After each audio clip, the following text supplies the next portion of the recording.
수 있는 경우가 있어요. 이런 경우에요, 순종의 이유와 목적과 결과들을 분명히 알려주면 사실 순종할 수 있어요.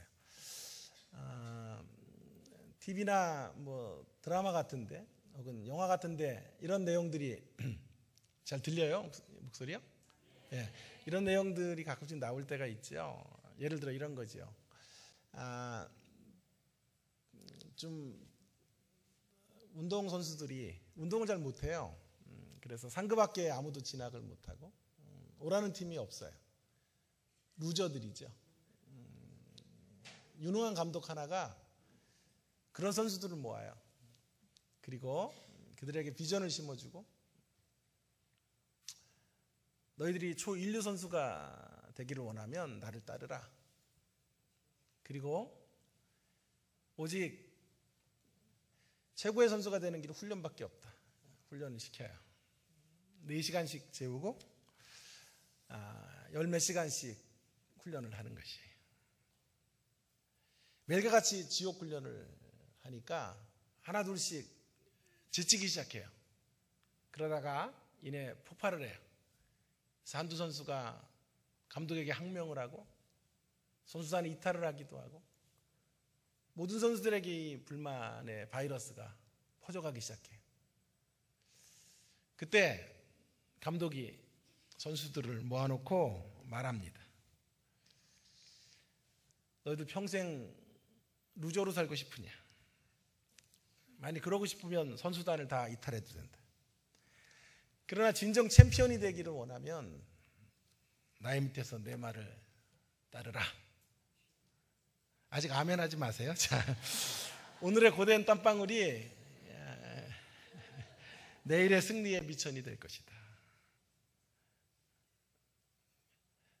그날을 바라보고 현재를 견딜 수 있는 마음이 없는가?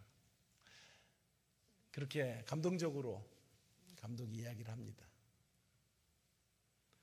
불만이 가득했던 선수들이 갑자기 눈빛이 초롱초롱 바뀌기 시작합니다. 하늘에서 하얀 꽃가루 같은 것들이 막 내려와요. 그리고 이때 팀의 주장이 한마디를 합니다. 야, 우리 한번 해보자.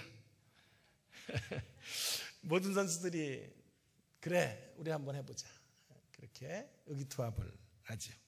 그날부터 다시 죽을 힘은 다하여 훈련을 합니다. 그리고 마침내 대회가 열리고 끝내 강팀들을 무찌르고 우승을 하게 됩니다. 승리의 트로피를 받습니다. 선수들은 그 트로피를 감독에게 주고 이 모든 영광은 감독님의 것입니다. 얼싸안고 우는 뭐 그런 장면들. 별 재미는 없었네요. 자, 그런 장면들을 우리가 종종 보게 되죠. 마치 외인 구단 같은 그런 장면들을 영화나 TV에서 우리는 보게 되는데요. 순종은 어렵지만 순종을 할 수 있어요. 이렇게 순종을 해야 되는 이유가 무엇이고 목적이 무엇인지 이런 것들을 선명하게 이야기해주고 어떤 결과들을 그 순종이 만들 것인지를 말해주면 순종은 충분히 감당할 수 있는 대목이 되어 버리고 맙니다. 그런데요, 정말 어려운 경우는 뭐냐 하면 왜 순종해야 되는지 모를 때, 도대체 밑도 끝도 없이 순종을 명하실 때 순종하고 하나님의 명령을 따르고 그리고 헌신한다는 것은 어려운 일이에요. 너무도 이해되지 않는 현실을 던져 놓으시고 따라오라 하면 그때는 정말 순종이 거의 불가능한 지경에 놓이게 되는 것이죠. 오늘 본문이 그런 이야기가 아닐까요? 여러분 잘 아는 아브라함이 이삭을 제물로 바치는 그런 기사입니다. 가족의 달이고 해서 특별히 이 본문을 제가 여러분들과 함께 나누려고 하는데요. 정말 어려운 거예요. 하나님 밑도 끝도 없이 나타나셔서 오늘 1절부터 14절 전체의 본문인데요. 14절만 읽었지만 네 사랑하는 아들 독자 이삭을 나에게 바치라 명하시는 거예요. 왜 바쳐야 되는지. 그 아들을 바치면 이게 어떻게 되는 거예요? 백세해 주신 아들. 하나님도 아세요. 얼마나 아브라함의 사랑이 거기 있는지. 내 사랑하는 독자라고 말씀하시는 거 보면 아브라함이 이 아들 때문에 얼마나 기뻐하고 삶에 어떤 에너지를 얻는지 하나님도 너무 충분히 아심에도 불구하고, 그리고 이 아들과 함께 하나님 펼치실 열방의 복이 되는 역사들을 이루어내기 위해 주신 아들인데 그 아들을 바치라 하시는 거예요. 아들을 제물로 드리라 말씀하고 있는 거죠. 너무도 말이 안 되는 거죠. 왜 그래야 되는지에 대한 아무런 이유도 설명도, 어떻게 일이 전개될지도 모른 채 마른 하늘의 날벼락과 같은 명령을 하고 계신 것입니다. 아브라함이 어떻게 반응할지는 다음번의 문제이고요. 이 글을 읽는 우리가 너무 뚜껑이 열려요. 도대체 하나님, 이러신 하나님이 어디 있나? 그런 생각이 듭니다.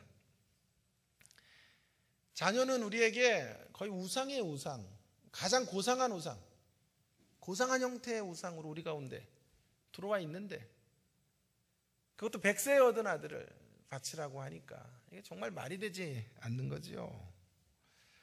그래서 우리가 더 화가 나요.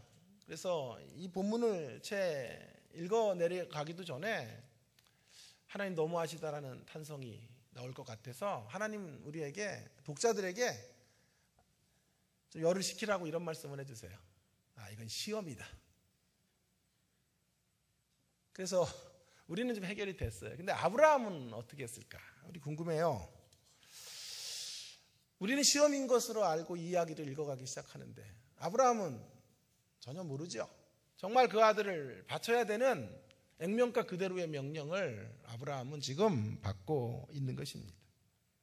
우리 궁금해져요. 아브라함은 어떻게 반응했을까 하는 거죠. 놀랍게도 아브라함은 그의 아들을 제물로 드리기로 결심합니다. 순종할 수 없는 명령 앞에 순종의 자리로 나아가고 있는 것이죠. 도무지 따를 수 없는 명령을 아브라함이 따르고 있는 거예요. 그래서 아브라함의 모습에 탄성이 절로 나오고, 역시 아브라함이구나, 이런 생각이 들어요. 그런데 저는 오늘 여러분들과 함께 아브라함 높이기 하려고 이 귀한 시간 강단에 서 있는 게 아니에요. 아브라함의 믿음을 우리가 탄성을 지르며 대단하구나, 그런 이야기 이 귀한 시간에 하려는 것도 아니에요. 제가 궁금한 건 이거예요. 사실 인간으로서는 이런 순종 못하거든요. 차라리 기독교 신앙을, 죄송해요, 포기하는 한이 있어도 이것만은 말이 안 됩니다. 이게 모든 인생들의 답이 될 거예요. 그런데 어떻게 그런 순종을 할 수 있었는가 하는 것입니다. 자, 저는 이 물음에 대해 답하려고 하는 거예요. 아브라함 예찬이 아니라 너무 본문을 가지고 아브라함을 띄워놨기 때문에 아브라함 예찬으로 흘러가요. 아브라함이 우리에게 구원을 주나요? 대답해 보세요. 우리 아브라함 종교가 아니에요. 이 땅에 아무리 위대한 인생도 인간일 뿐이에요. 저는 기본적으로 성경은 하나님의 책이라고 생각하고, 성경에서 정말 높여져야 될 분은 우리 하나님이시고 예수님이 초점이 돼야 된다 늘 가르쳤고, 전 그렇게 성경을 보려고 하는 것입니다. 그래서 아브라함 예찬은 우리가 너무 많이 보았으니까, 그렇다고 또 아브라함이 쪼다라고 말하면 안 되고, 아브라함은 대단한 믿음의 실천을 했으니까 그거에 대한 정당한 평가들을 우리는 내려야 하고, 그러나 또 한 가지를 놓쳐서는 안 될 것 같아요. 아브라함의 하나님의 대목도 좀 살려줘야 되지 않을까 하는 생각이 드는 거예요. 그래서 제가 오늘 말씀의 제목을 아브라함의 순종이나 아브라함의 믿음이 아니라, 말씀의 제목을 이렇게 잡았어요. 믿음의 자원 혹은 믿음의 미천. 여러분, 이 순종의 미천, 아브라함이 이런 믿음으로 순종해 가는 그 미천이 뭐냐, 이게 궁금해요. 그 미천이 없으면 순종을 못 하거든요. 그 자원이 없으면 이런 헌신을 못 하거든요. 기독교 신앙이 이렇게 단편적이지가 않아요. 뭐 하자 그래서 되는 문제가 아니에요. 으쌰으쌰 한다고, 구호 외친다고 되면 얼마나 간단해요. 열심히 합시다, 믿음으로 삽시다, 순종합시다, 헌신합시다, 그러면 얼마나 쉬워요. 그런데 여러분 살아보셔서 알지만 안 되거든요. 결심만큼 무너지거든요. 결심을 더 크게 하면 더 크게 무너지거든요.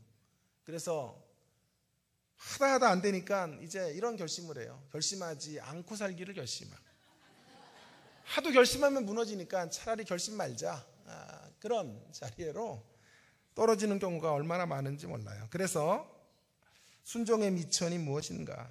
자원이 고갈되면 순종의 미천이 찰랑찰랑 넘쳐나지 못하면요, 도저히 순종을 만들 수 없어요. 미천이 드러나면 순종이 아니라 이런 명령 앞에서 분노가 치밀어 올라요.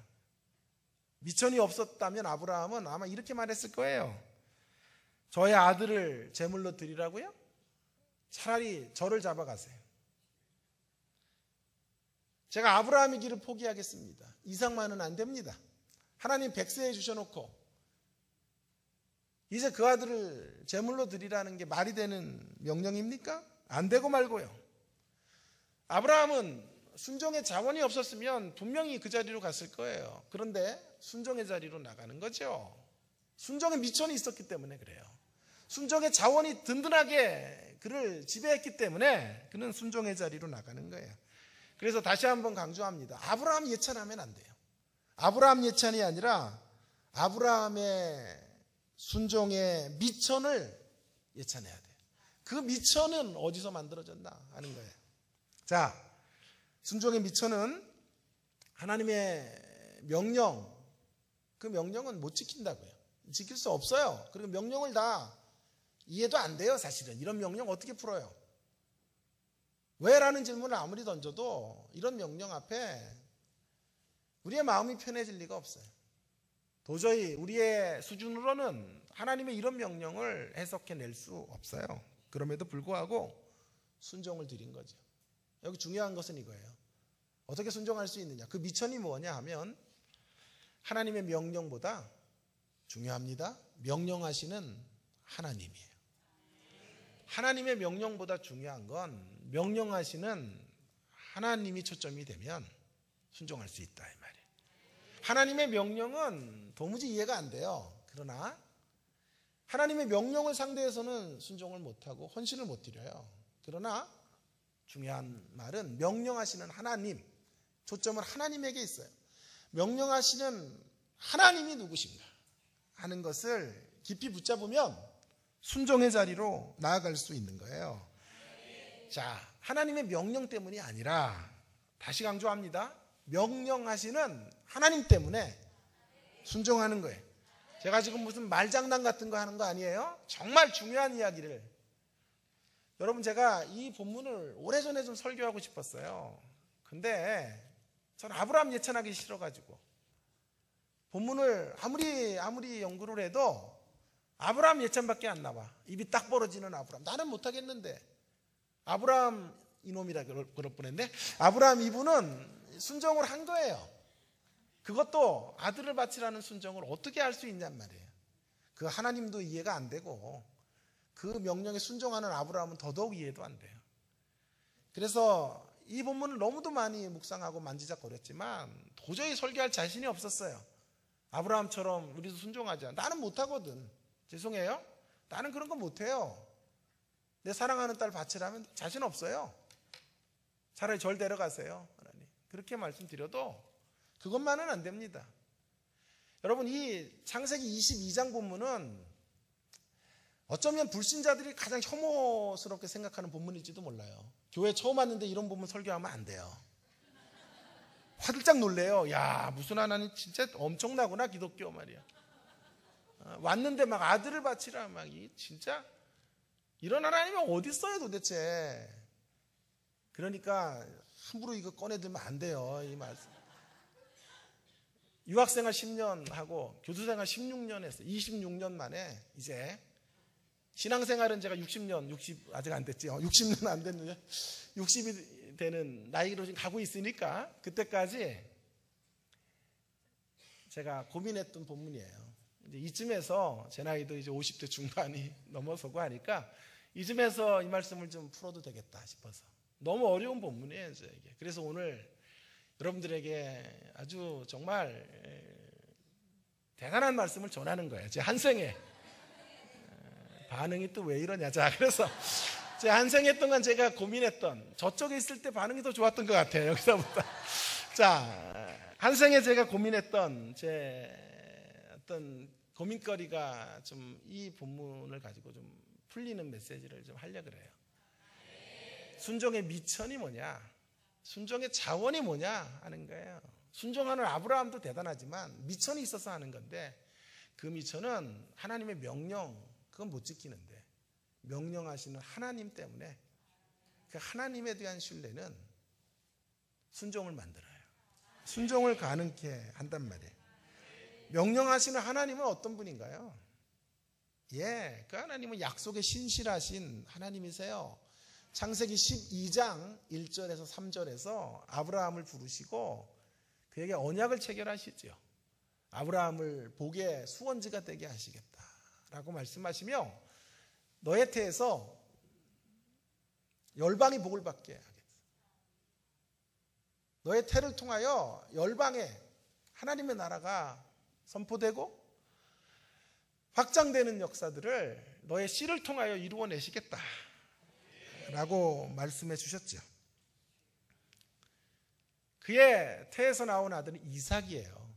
그 이삭을 통해 하나님은 열방이 복을 받게 하시려는 거예요. 그 목적을 이루시기 위해서 하나님은 아브라함을 이끌어 오셨어요. 사실 그 과정에서 아브라함은 좌충우돌해요. 여러분 22장이 아브라함이 부름받은 12장에서 이런 명령이 주어졌다면 그리고 아브라함이 순종했으면 박수 받아도 돼요. 아브라함. 그럼 이제 고민도 안 해요. 평생 뭐 고민할 필요도 없어요. 아브라함 예찬하면 돼요. 대단합니다. 아브라함. 그런데 아브라함의 이야기는 22장에서 그 절정에 이르는 거지. 그 과정에서는요. 12장에서부터 22장에 이르는 수없이 많은 시간 동안 아브라함은 좌충우돌해요. 갈짓자 걸음을 걸어요. 하나님의 명령 앞에 그는 순종을 못해요. 12장 10절에서 당장 부름받고 나서 바로 애굽으로 내려가는 사건이 나오죠. 애굽으로 내려가는데 부인이 너무 이쁜 거예요. 그러니까 사람들이 찝적될 것 같으니까 이렇게 말해요. 여보 일로 와봐. 내가 기니 할 말이 있는데 애굽에 내려가거든. 당신 내 누이 동생이라 그래. 왜냐하면 내가 남편이라 그래서 당신 빼앗을 때 나 죽일 수도 있어. 그러니 나도 살아야 되니 당신 누이 동생이라고 해요. 이런 남자를 뭐라 그러냐 하면 찌질이라 그러는 거예요. 찌질. 저는 아브라함의 가정이 그렇게 행복하지 않았을 거라고 생각해요. 부부싸움 할 때마다 사례가 이 얘기예요. 아유 이 찌질아. 옛날에는 이가나 인가나 나를 저기 동생이라 그러더니 이제 뭐 이거 가지고 반찬 투정하고 이런 꺼져 인간아. 꺼져는 그래. 아브라함이 오늘 기가 따갑겠다 중국에서. 여러분 굉장히 힘들었을 거예요. 아브라함의 가정. 이게 진짜 여자들은 잊어버리지도 않잖아요. 여자들. 에?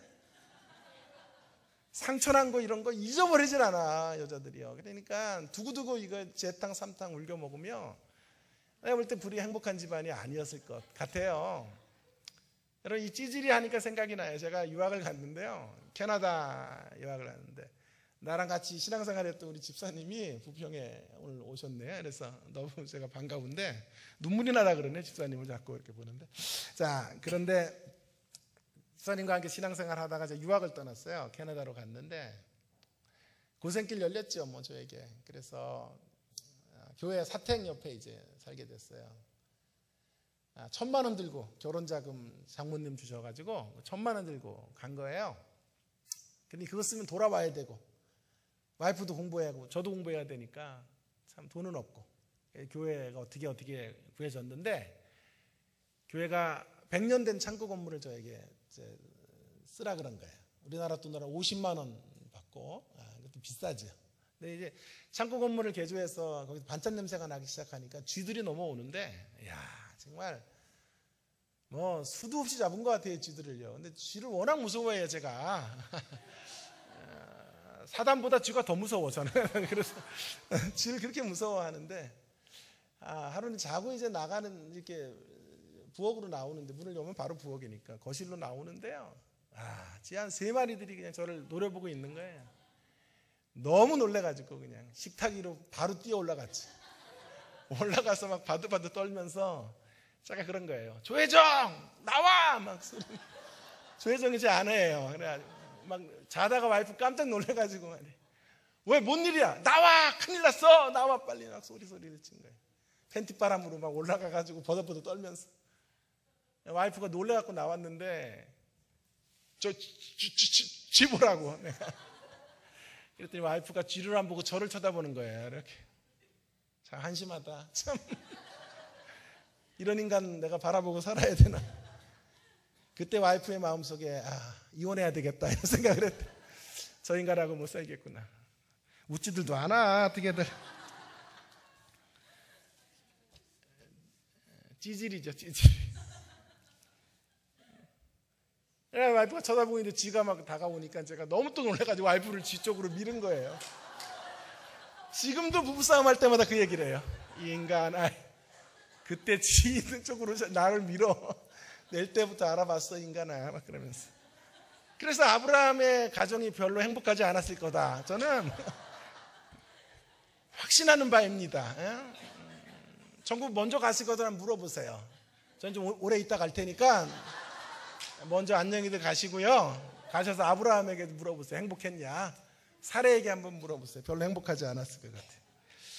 여러분, 아브라함은 좌충우돌해요. 지금 중동의 이 모든 화약고, 중동의 저런 전쟁이 계속되는 그 불신을 아브라함이 만든 거예요. 이스마엘을 낳지만 않았으면 아랍인들이 생길 리도 없었을 테고, 그러면 정통 유대인들과 아랍인들의 분쟁도 없었을 텐데, 아브라함이 사실은 불신앙의 모습으로 하나님의 명령에 순종하지 않음으로 말미암아 기다리지 못함으로 이런 문제들이 생기게 된 거예요.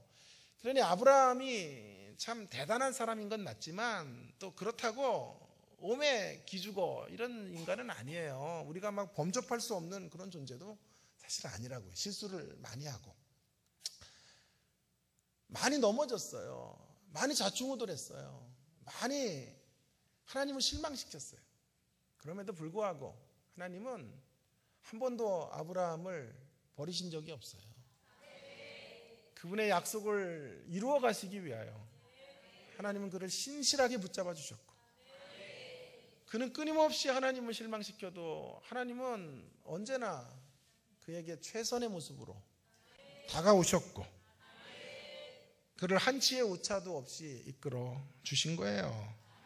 다함없는 성실하심으로 하나님은 아브라함의 생애 가운데 일하신 거예요.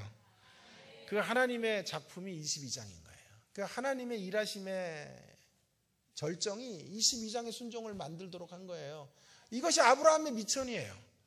아브라함이 대단해서 아들을 바칠 만한 자리로 간 게 아니고요. 그 미천에 하나님에 대한 깊은 체험이 있는 거예요.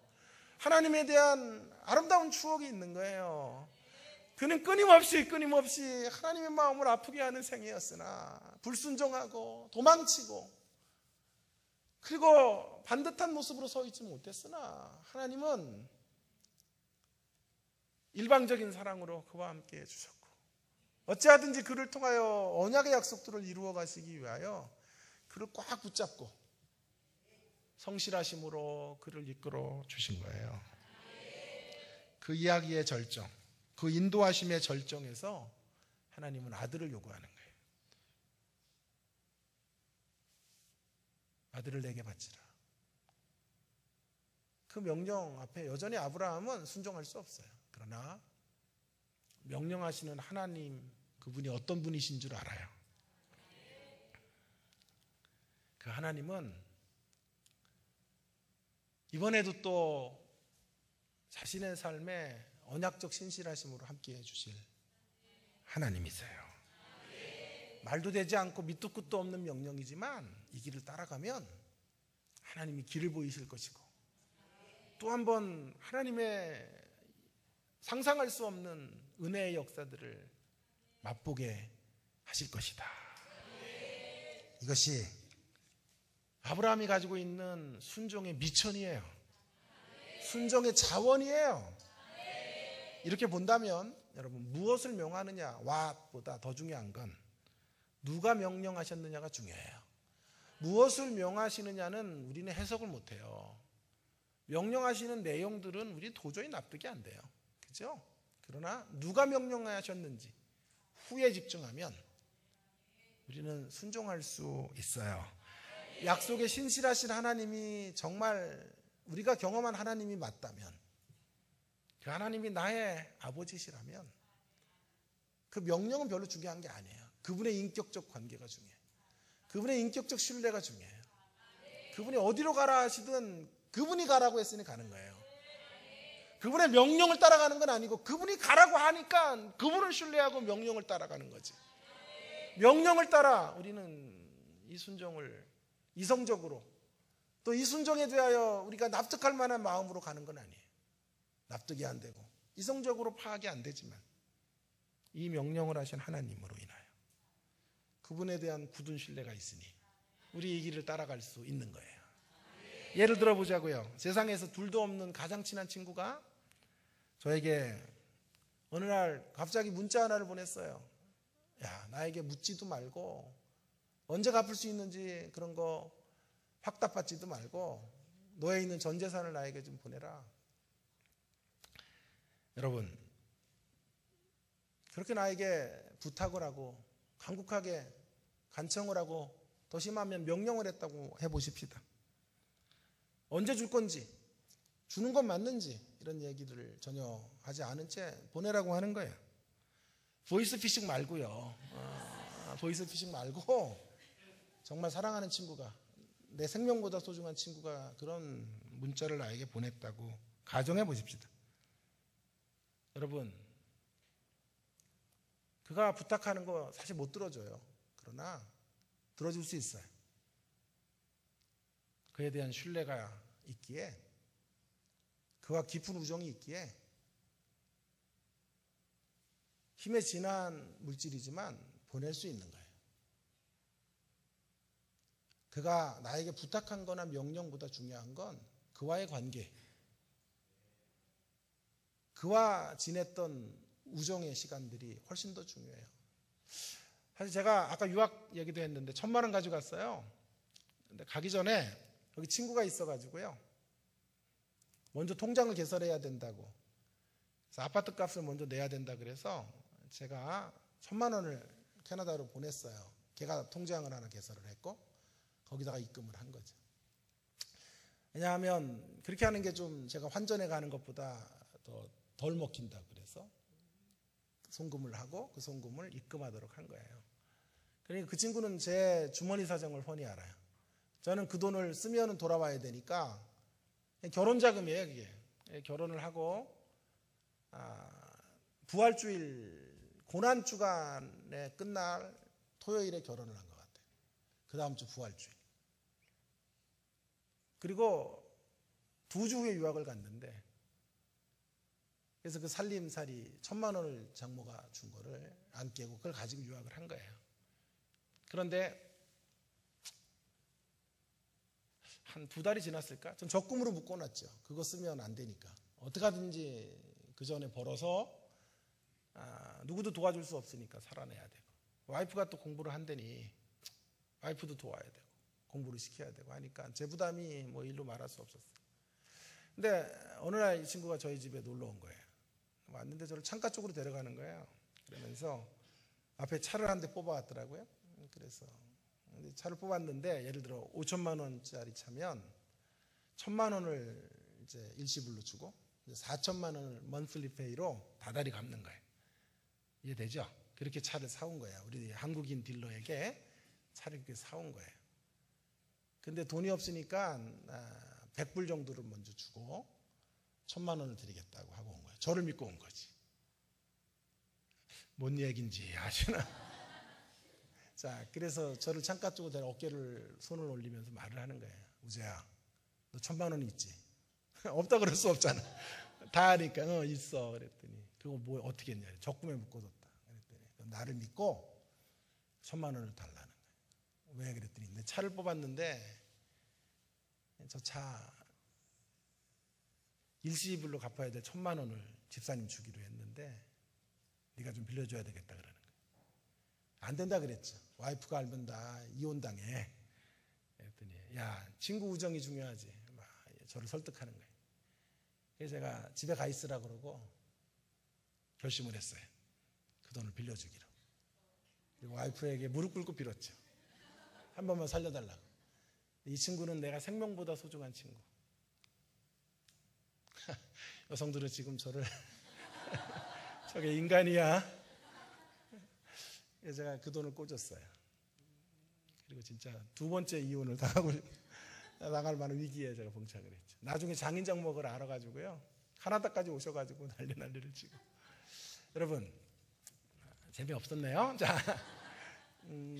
그가 명하는 건 내가 그 명령은 사실은 지킬 수 없어. 걔가 돈을 갚을 수 있는지 그런 것도 참 확답이 없었지만 제가 그 돈을 꽂을 수 있었던 이유는 한 가지예요.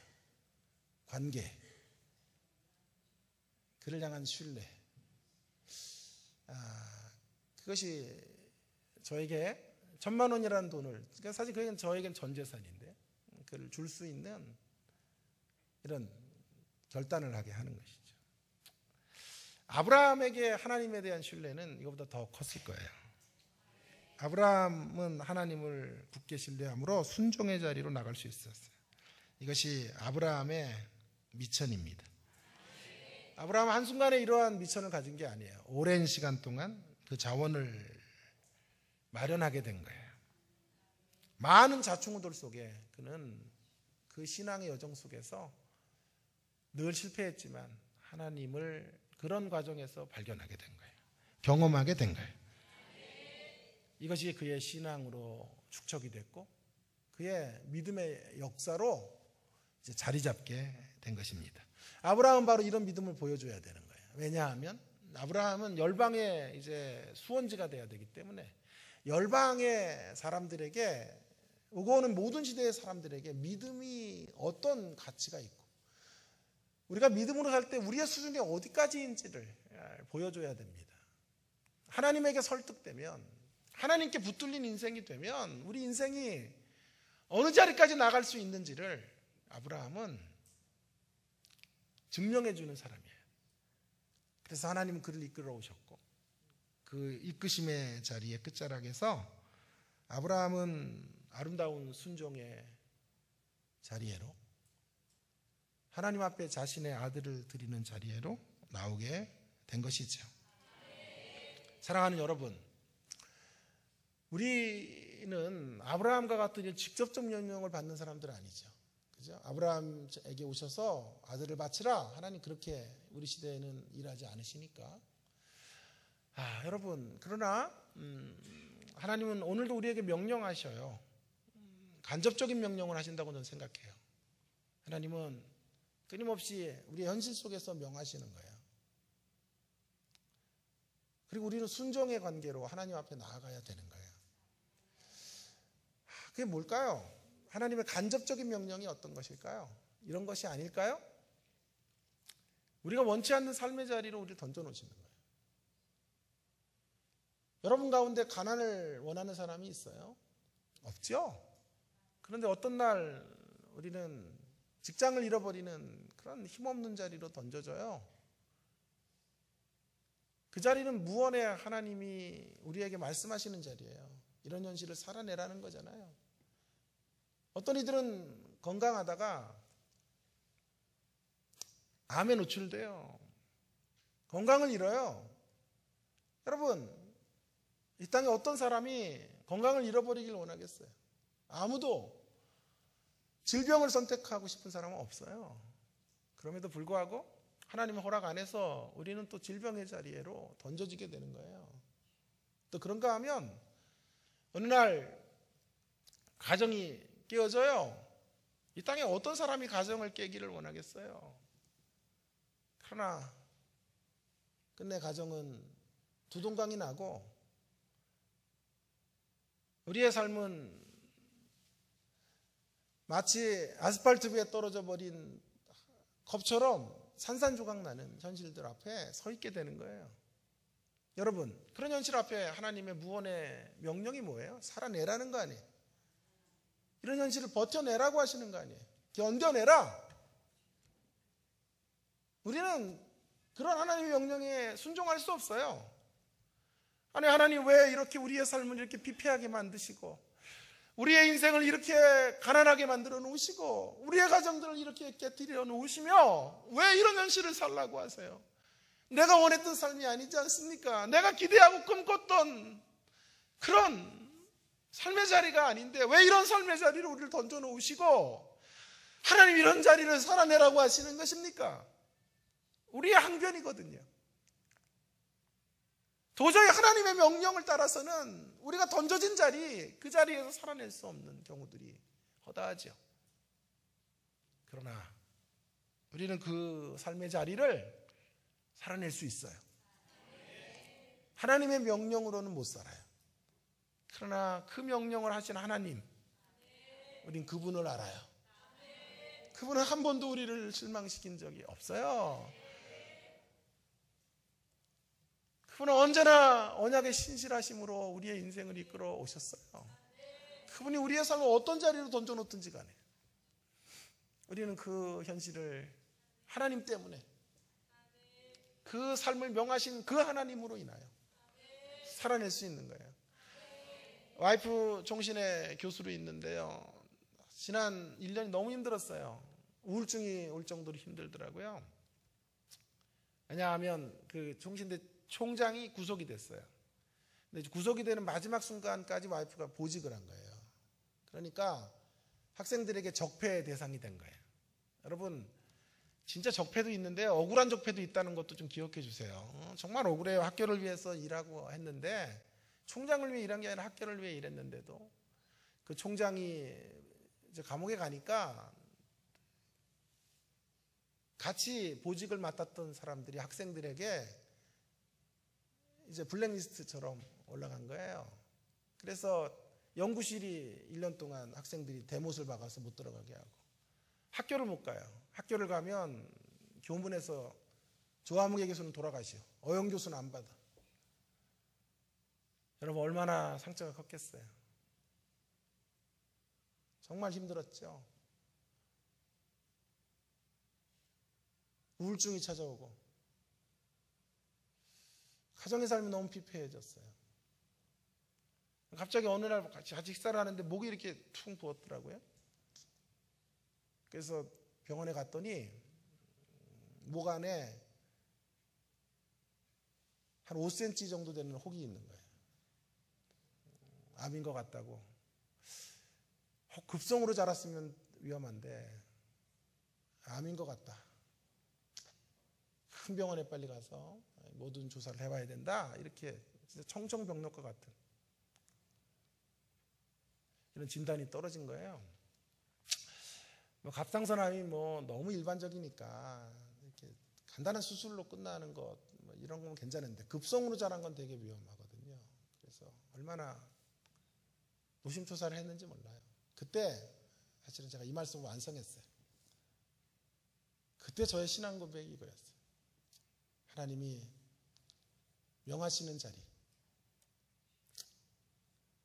만일 그것이 암이어서 암의 현실들을 견뎌내라고 해도 잘 납득이 안 돼요. 하나님 그렇게 이끌어 가시는 거 잘 이해가 안 돼요.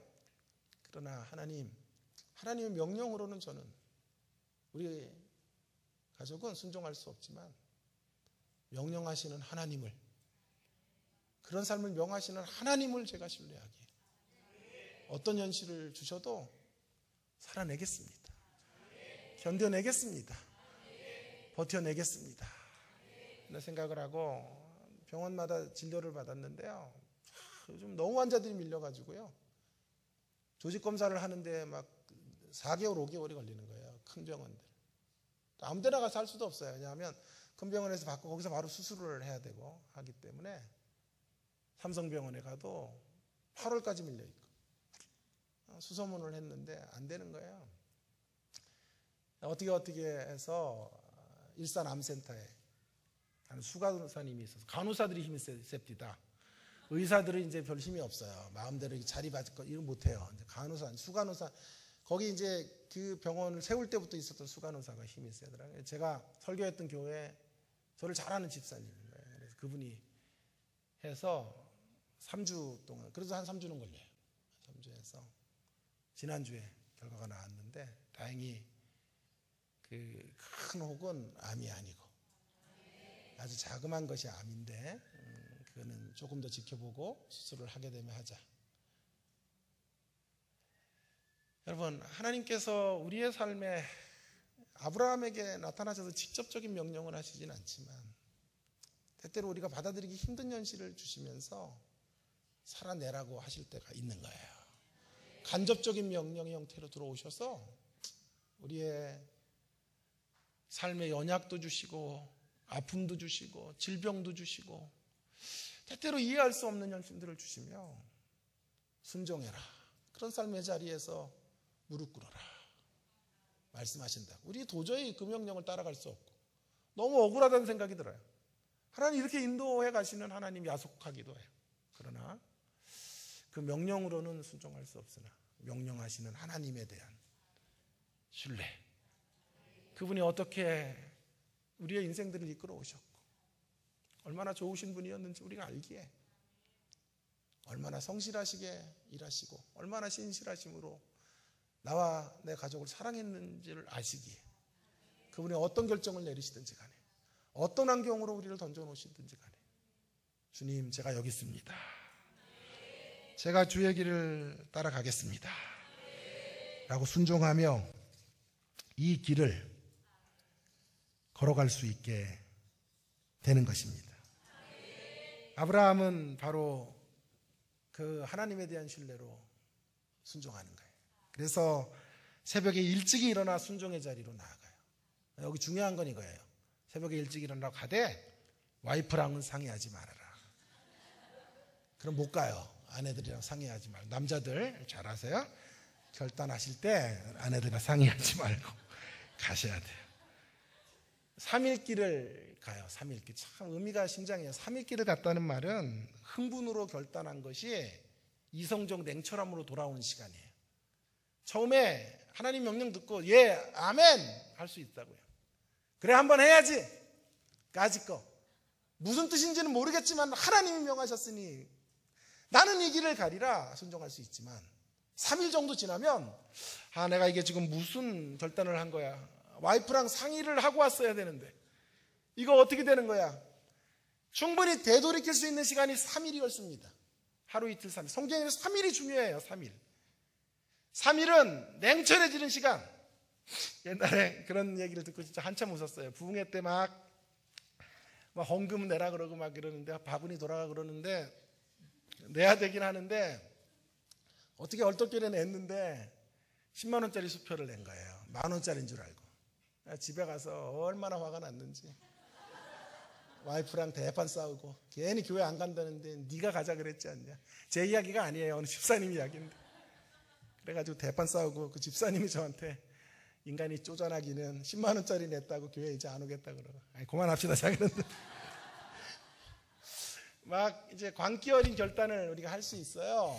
그런데 3일의 시간은 이제 냉철한 이제 자기 판단이 돌아오는 시간이란 말이에요. 그래서 이 모든 헌신을 다 물거품으로 만들 수 있고 가던 길을 멈출 수 있고 되돌아갈 수 있는 충분한 시간을 하나님 확보하시는 거예요. 그런데 놀라운 사실은 3일 길이 지나도록 아브라함의 순종의 결심은 단단해지는 거예요.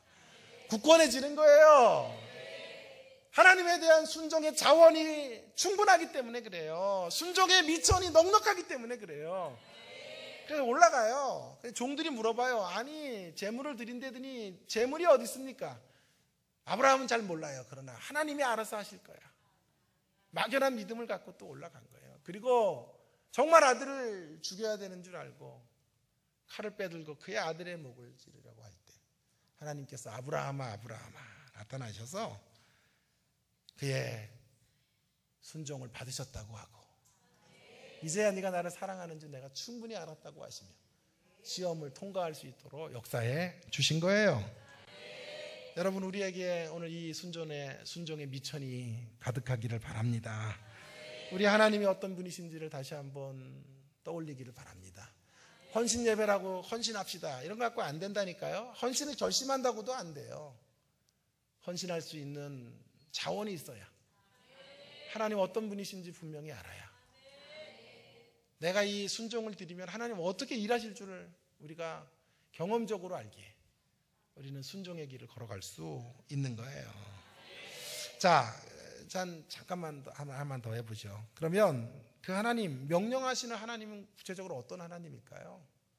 오늘 본문에 우리가 읽은 본문 14절에 그 하나님 어떤 분인지를 알려줘요. 두 번째 순종의 미천은 그래서 여호와 이레의 하나님이세요. 여러분, 아브라함은 여지껏 여호와 이레 하나님을 경험했고 또 여기서 또 한 번은 여호와 이레 하나님을 경험해요. 날마다 그에 앞서가셔서 준비하시는 하나님. 그 하나님 때문에 22장까지 왔고 여기 또 한 번 그가 하나님 앞에 순종을 드림으로 다시 한번 두 눈으로 선명하게 준비해 놓으시는 하나님을 맛보게 된 거예요. 아브라함은 어렴풋하게 이 하나님 양의 의미를 어렴풋하게 알았지만 우리는 더 선명하게 이제 신약 시대에 이 양이 예수 그리스도이다라고 하는 것을 알게 돼요. 여러분, 여기 아브라함이 이삭과의 관계에서 아브라함이 아버지이고 이삭이 아들이고 그 아들이 이제 양으로 대치되는 장면, 신약의 골고다 언덕에서 동일하게 재현되고 있어요. 그런데 신약에 이르러 이게 얼마나 더 풍성한 메시지가 되는지 몰라요. 여러분, 유대인의 전승에는요, 아브라함이 이삭을 바치고 내려올 때 눈이 멀었다 그래요. 얼마나 고통스러웠는지 그때 시력을 잃었다. 실제인지 아닌지 모르겠으나 그런 유대계 전승들이 있다고 합니다. 아비로서 정말 할 수 없는 일이에요. 근데 그 순종을 아브라함이 드렸죠. 그런데요, 아브라함은 순종을 하는 신용만 했어도 아들을 죽이지 않아도 됐어요. 그러나 신약의 골고다에서 우리 하나님은 그 아들을 죽음에 내어주셔야만 했던 거예요. 우리 하나님의 고통이 어떠했을까? 아들이 절규해요. 나의 하나님, 나의 하나님, 어찌하여 저를 버리십니까? 그런 절규를 들으면서 그 아들을 제물로 드리세요. 제물로 받으세요. 아브라함 때는 아들 대신에 양을 제물로 드리면 되었는데 양을 준비하신 하나님, 여호와 이레 하나님이셨는데 이제는 친히 자신의 아들을 죽이셔요. 그리고 우리 인생의 자리에 언제나 우리 예수님을 준비해 놓으시는 거예요.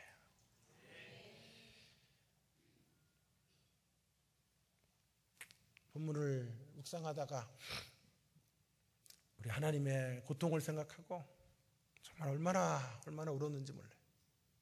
그래서 눈이 이렇게 작아진 거예요, 사실. 원래 이런 눈이 아니었어요, 옛날에. 준비하시는 하나님, 양을 준비하시는 하나님, 예수 그리스도를 준비해 놓으시는 하나님, 위대한 구속과 사죄의 은총을 언제나 준비해 놓으시는 하나님, 그리스도 안에서 모든 소중한 것들을 은사로 준비해 놓으시는 그 하나님, 우리의 순종의 열매는 감히 상상할 수 없는 이 하나님을 맛보고 누리고 경험하고 그 하나님을 누리며 살아가는 것입니다. 우리의 최종 목적지는 새 예루살렘이에요. 새 예루살렘은 금으로 되어 있어요.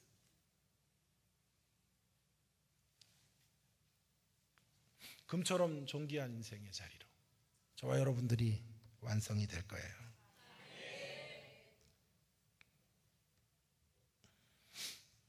그런 예비하시는 하나님의 역사가 순종하는 자들에게 주어지는 열매인 거예요. 이렇게 귀한 것들을 앞에 놓으시고 하나님은 명령하시는 거예요. 기억하세요. 우리에게 어려운 명령을 하실 때는 언제나 상상 불가능한 미래를 예비해 놓으시고 우리에게 순종하라 말씀하시는 거예요. 하나님에게는 공짜가 없어요. 우리가 할 수 없는 순종을 하면 하나님은 채무자가 돼요. 우리가 드린 순종 때문에 빚진 자가 되셔요. 그래서 하나님 그 빚을 반드시 갚으셔야 돼요. 깔끔하세요, 성격이 우리 하나님이. 그래서 사랑의 빚을 하나님이 진 거기 때문에 하나님 반드시 갚으셔야 돼요. 그래서 하나님이 일하시는 거예요. 소중한 것들로 이끌어 주셔야 돼요. 드리는 아름다운 순종, 신뢰, 그 사랑의 열매들을 거두게 하시는 쪽으로 일하시는 거예요. 심은 대로 거두도록 하시는 거예요. 자, 여러분 여기서 아브라함이요. 이 구절하고 이제 성경 설교를 마칠게요. 여기서 아브라함이 여호와 이레 하나님을 경험하고요. 또 이것이 더 큰 미천이 됐던 것 같아요. 그래서요. 24장으로 가보면요. 거의 아브라함 생의 마지막 대목인데요. 여러분, 참 기가 막혀요. 24장에서 이제 마지막으로 아브라함이 자신의 인생을 걸고 마련해 놓는 게 뭐냐 하면요. 자기 아들 장가 보내기예요. 지금 사레가 죽어요. 23장에서. 사레가 죽고 언약의 족장 부인의 자리가 비어 있는 거예요. 언약의 역사는 남자들 혼자 못 이끌어가요. 부인들이 있어야 돼요. 사례의 정통성을 이어갈 언약 족장의 부인을 이제 데려오는 문제인데요. 참 기가 막혀요, 이 구절이. 24장에서 집안에 있는 종에게 가라 그래요. 어디로 가냐 하면 자기가 있었던 자기 고향으로 가서 내 고향, 내 족속에게로 가서 내 아들 이삭을 위하여 아내를 택하라 이러는 거예요. 가서 여자 하나 마땅한 여자 있으면 데리고 오라 이 말이에요. 말이 돼요? 여러분? 아비와 어미가 간 것도 아니고 종 한 사람이 가가지고 누구나 찍어가지고 오셔요. 우리 주인의 아들이랑 결혼하러 오세요. 그것도 처자를 데리고 오는 거 아니에요. 그래서 올 수 있으면 그 사람 이삭의 부인이다. 이렇게 되는 거 아니에요. 그러니까 이 종은 도저히 이게 납득이 안 되니까 물어봐요. 근데 많이 안 온다 그러면 어떡합니까? 한 사람 제가 마음에 들어서 오라 그랬는데 안 온다 그러면 어떡합니까? 안 온다 그러면 그 자매 거기 놔두고 이삭을 데리고 가서 어떠냐고 서로 의사타진해서 데리고 올 수 있습니까? 그렇게 묻는 거예요. 당연하죠. 다 끝났어요. 자, 당연하죠. 예? 그랬더니 아브라함이 이런 말을 7절이에요. 7절 읽다가 너무 은혜가 됐어요. 7절에 뭐라 그러냐 하면 하늘의 하나님 여호와께서 나를 내 아버지 집과 내 고향 땅에서 떠나게 하시고 내게 말씀하시며 내게 맹세하여 이르기를 이 땅을 내 씨에게 주리라 하셨으니 그가 그 사자를 너보다 앞서 보내실지라. 그가 그 사자를 너보다 앞서 보내셔서 준비하실 것이다. 여호와 이레 하나님으로 역사하실 것이니 염려하지 말아라. 그 다음에 중요해요. 앞서 보내실 것이라. 내가 거기서 내 아들을 위하여 아내를 택할지니라. 절대 안 된다. 내 아들 데려가면 안 되고 거기서 이곳으로 오는 사람, 그곳에서 이곳으로 넘어오는 자가 언약의 족장의 부인이 될 것이다. 중요한 것이 두 가지인데요. 하나님이 준비하실 것이다. 하나님이 예비하실 것이고 하나님이 앞서가셔서 일하실 것이. 그리고 원칙 하나가 있어요. 원칙 하나를 아브라함이 분명히 제시하는 거예요. 반드시 원칙은 그곳에서 이곳으로 오는 자. 무슨 말입니까 이게? 아브라함이 그곳에서 이곳으로 왔죠. 믿음을 따라 그곳에서 이곳으로 가나안 땅으로 나왔죠. 그러니 아브라함은 다른 조건들을 아무것도 따지지 않는 거예요. 오직 한 가지 조건, 믿음을 따라 약속의 길을 따라 나올 수 있는 믿음의 처자가 있거든. 데리고 오너라. 그리고 하나님이 그런 여성을 준비하실 것이다. 아브라함은 이 여호와 이레 하나님의 자원으로 더욱 풍성해진 거예요. 그래서 그 자녀의 결혼의 문제를 예비하시고 자녀를 위한 순종의 씨앗을 또 심는 거예요. 내가 하나님을 향하여 진실함을 드리고 내가 하나님을 향하여 신앙의 자리에서 믿음의 역사를 자녀를 위해 심으면 하나님께서 열매를 거두게 하실 것이고 앞서가셔서 준비하실 것이고 그 믿음의 가치에 어울리는 하나님의 사람을 예비하셔서 하나님의 사람으로 언약의 역사를 이어가실 것을 확신한 거예요. 그래서 반드시 그곳에서 이곳으로, 그곳에서 이곳으로, 이곳에서 그곳으로 가는 게 아니라 그곳에서 이곳으로 내가 갈대아 우르를 떠나 하나님의 말씀을 따라 본토 친척 아비집을 떠나 가나안으로 왔듯 이 믿음의 여정을 따라올 수 있는 그 사람이 내 아내가 될 것이고, 내가 믿음으로 이 원칙을 따라 나아가는 한 하나님은 준비하실 것이고 예비하실 것이고 하나님은 일하실 것입니다. 아브라함의 종이 가서 하나님이 예비하심을 보는 거예요. 리브가를 데려오는데 리브가가 집안 사람들이 야 며칠 있다 가라니까 지금 당장 갑니다. 할렐루야. 그래서 당장 인사도 채 못 드리고 뭐가 그렇게 급했는지 몰라요. 성령의 이끌림을 받아 하나님이 역사하셔서 언약의 족장의 부인이 완성되어지고 아브라함은 주님의 품에 안기게 된 거예요. 사랑하는 여러분, 순종의 씨앗을 심으십시오. 뭐 심는 게 있어야 될 거 아니에요. 이 땅에서 다 누리고 거두는 게 아니고 뭐 좀 억울한 대목도 있어야죠. 이름도 없이 빛도 없이 섬기는 대목도 있어야죠. 내가 납득이 되면 순종하고 납득이 안 되면 걷어차버리고 그런 거 말고요. 뭐 가치 있는 것을 심어야 열매가 있을 거 아니에요. 열매 생기는 쪽쪽 다 따먹으면 안 되고 피라미 새끼까지 다 잡아가지고 요리해 먹으면 안 되고, 예? 나중에 거둘 때를 위하여 준비하고 예비하고 축복의 씨앗들을 부모의 세대가 심어내야 될 거 아니에요. 깔아놓으면 하나님이 거두게 하시는 거예요. 세 단계로 거둬요. 단기적으로 거두게도 하시고. 할렐루야. 여러분 그런 거 원하죠? 단기 수익, 예? 단기 수익도 주시고 중기 수익도 줘요. 중장기. 그리고 마지막에 내 세대가 끝나고 부모들이 심어놓으면 자녀들이 거두는 거예요. 제 친구 목사가 이찬수 목사예요. 근데 2만 명의 우리나라의 차세대 목사, 영향력 있는 목회자 1위예요. 2위 유관영 목사, 3위 이후재 이렇게 되는 건데 자, 근데 사실은 여러분 저는 존경하고 사랑하고 늘 칭찬하고 그분 집회 많이 제가 연결도 하고 하는데요. 그 양반 점도 빼고 이런 것도 내가 다 의사 연결해가지고 인사도 안 해. 감사하다고. 어쨌든 그런데 녹음하지 마세요. 또 의상해요. 자, 그런데 설교도 많이 들었어요. 동기인데 정말 겸손히 많이 배웠는데 사실 그분보다도 설교 잘하는 분도 많아요. 사실 죄송해요. 그분만큼 설교하는 분도 없지만 사실 그분처럼 설교하는 분들도 많아요. 우리 유 목사님 설교만 해도 제가 보기에는 더 나은 것 같아. 그런데 이상하게 사람들이 많이 모여요.